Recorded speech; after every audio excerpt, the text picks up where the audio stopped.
Сайн байцгаана уу. Өнөөдөр солонгос хэлний хичээлээр бид мэрэ гэдэг сэдвээр өөр яагүй болон өмян гэсэн хоёр нөхцөлийг үзэх болно.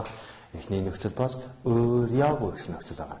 Энийг монгол хэл дээр тайлбарлах юм бол хаарын дөрвөн зэрэг байгаа. Хаар. Тэгэхээр ингээр эсвэл явхаар гэсэн мэтлэн санааг илэрхийлдэг шүү дээ. Тэгэхээр бид нар бүгдээрээ хэрвээ нөхцөлийн хувьд өг авсан байх юм бол ишиг гэрэлжийн зарчим үйлчлээд тэр маань гівлэгчээс өөр яагүй ишгээс яагүй гэж орж идэг байгаа. Тэгэхээр өнөөдөр үзэж байгаа яагүй гэдэг нөхцөл маань үйл үгийн араас холбогдсон тухайн хүний хийх гэж байгаа үйл явдлыг илэрхийлж байгаа. За бүгдээ хамтаа жишээн дээрээс харцгаая. Када явах гэсэн үг байгаа тийм үү? Кадагийн даа байх боллоо. Карьяагүй явхаар ууда өөряагүй ирэхээр сагида ирэх гэж байгаа тийм үү? Тэгэхээр эдгээр бүгдээрээ даанууд байхгүй учраас бүгд игшээр дуусаад тэгээд яагууг холбож байгаа шүү дээ. Өөряагүй, өөряагүй ирэхээр сагуряагүй үерхээр гэж байгаа. Тэгээд могта идэх гэж үг байна. Тэгэхээр могтагийн даа байхгүй боллоо могоряагүй идэхээр гэж байна. Манай түүн Монгол хүний сэтгэлгээнд нийцүүлэн солонгос хэлний бүх шатны ном сургачдыг боловсруулан гаргаж мэргэжлийн түвшинд солонгос хэлний анхан шатнаас эхлээд солонгос хэлний түвшин тогтоох шалгалтын дээд шат хүртэл бүх сургалтуудыг монгол болон солонгос багштайгаар байнга эсрэг даван суралт явуулж байна. Манай түүний багш нар магистр болон түүнээс дээш зэрэгтэй ба монгол хүний онцлогт нийцүүлэн хичээлийг сонирхолтойгоор явуулдаг. Би нарийн гарц хэл шинжилгээ үргэлжлэндээ солонгос хэлний анхан шатны сургалтанд суудаг. Солонгос монгол багштай найрсаг тав тухтаа ном болон дагалдах CD бус хэрэгслүүд нь ойлгоход маш хүнтэй. 6 сарын дотор одоо ТОК-ийн 4-р төвсөнд тэнцвүүлж ясан. Хичээлийн цагаараа нэмэлтээр ирж хичээлэх боломжийг олгодог байгаа. Хилээ сайн сур сэтгэлд хандахыг хүсэж байна. Солонгос хэлнийхээ мэдлийг дээшлүүлэхийн тулд нарийн гарц хэл шинжилгээний хүрээлэнг зорж ирсэндээ баяртай байна. Багш нартай аль баярлалаа. Солонгос хэлийг зөв суурьтай суралцахыг хүсвэл манай сургалтын төвд хүрэлцээр суралцаарай. Та бүхэн солонгос хэлийг чанартай зөв суурьтай сурмаар байвал нарийн гарц солонгос хэлний мэргэжлийн сургалтын төвд хүрэлцээрэй. Та сурч чадвал бид зааж чадна гэсэн уриатгаар манайх үйл ажиллагаа байнга явуулж байна.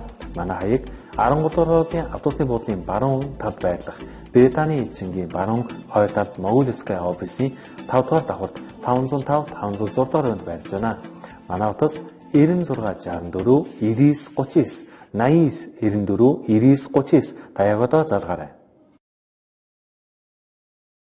Тэгээд түүний дараа игда унших гэж байгаа тийм үү. Тэгэхээр бас даамайн байх боллоо. Тэгээд ишиг гэвлэлийн зарчим илгүүр явуу гэдэг хэсгээр орж ирж байгаа.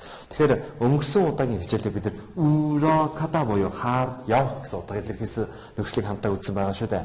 Тэгэхээр энэ нөхцөлтөөс өнөөдрийн үзэж байгаа явуу гэдэг нөхцөл маань ямар ялгаатай би та бүхэнд хэлж өгье. Өнгөрсөн удаа үзсэн ро гэдэг нөхцөл маань энэ хаар нь болохоор шууд зориг заасан утга байгаа. Жишээ нь 책을 읽으러 가요. 책을 읽으러 가요. Тэр нь болохоор ном уншихаар явж байна. Ном уншихаар явж байна гэсэн утга санааг илэрхийлж байна. Тэгээд тэр нь болохоор ерөөсөө зорилгоо зааж байгаа. Би тэгэхээр явж байна. Би инхээр явж байна гэсэн санааг рогоор илэрхийлжсэн бол харин өнөөдрийн үзэж байгаа риагу гэдэг маань яг тэгж зорилго заагүй тухайн хүн тэгж хийх болно гэсэн санааг илэрхийлж байгаа. Би тэгнэ гэх. Тэгээд бүгд хамтдаа жишээн дээрээс хамтаарай. Туи 씨는 한국어 공부를 왜 해요? Туи солонгос хэлний хичээлийг яагаад хийдэг юм бэ? 나중에 한국어 번역가가 되려고 한국어로 공부해요. 따라 солонгос хэлний бичгийн орчуулж болох гээд солонгос хэлний хичээл хийж байна. Тэгэхээр энэ бичгийн орчуулж болох гэж байна гэдэг энэ үг маань одоо болно гэдэг энэ үг маань гараад ирж байгаа шүү дээ. Нөхцөл маань өөрчлөсөн байгаа. Энэ нь болохоор яг ойрын хугацаанд болж байгаа биш. Энэ хэсэг хугацааны дараа болно гэсэн санааг илэрхийлж байгаамаа. Тэгэхээр хоёрдугаар нөхцөлийг харъя бүгдээрээ 친구를 만나려고 밖으로 나갔어요. найзтайгаа уулзахаар гэрээсээ гарсан. Энэ найзтайгаа яг одоо уулзах гад шууд явж байгаа биш. уулзах гад ерөнхийдөө гараа явсан гэсэн санааг 리아고 нөхсмээ илэрхийлж байгааг анзаараарай. 숙제를 하려고 책상에 앉았어요. даалгавраа хийх гээд ширэн дээрээ суусан. даалгавраа хийх гээд. Тэгэхээр энэ нөхцөл маань дахин давтаж хэлэхэд үйл үгийн араас холбогдож тухайн үйл явдлыг би тэгж хийх гэж байна гэсэн санааг илэрхийлдэг юм аа.